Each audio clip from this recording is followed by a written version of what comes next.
Dean Workman here in Sandton, South Africa for RTNewsAfrica.com. I'm with Llew Morkel, who's here to demystify the world of Bitcoin for us. It's a pleasure to be here. It's good to have you. Llew, so in getting started, what is Bitcoin? Bitcoin in its most basic form is a way to pay. It's simply one person paying another person with a cryptocurrency. How does it work? The easy way to understand it is to think of email when it once started. It was so cool when you were able to create a little message and send it to somebody's email address.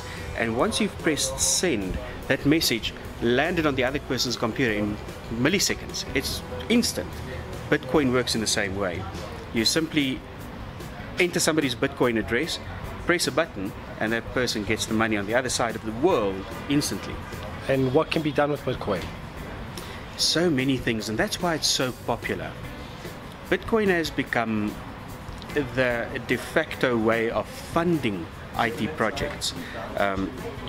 Because of its scarcity, Bitcoin has value, and that value means that people would want it, right? And because it's anonymous, you can pay people without any government restrictions. Now, it's interesting to understand about Bitcoin is that it isn't linked to a specific currency.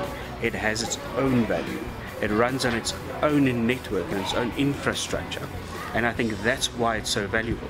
Nowadays, you'll see a lot of applications coming out saying, we accept Bitcoin. Even in Switzerland, they've created ATMs where you can now draw money from Bitcoin ATMs. How secure is it? It's an incredibly secure system, as long as you keep your wallets safe. So something that we haven't mentioned to date is that to use Bitcoin, you need a wallet. Like an email account, you need somewhere where you can create your email. Bitcoin needs a wallet in the same way. And as long as you keep your keys safe for that wallet, Bitcoin is super safe. Okay, and what's all the fuss about the price of Bitcoin?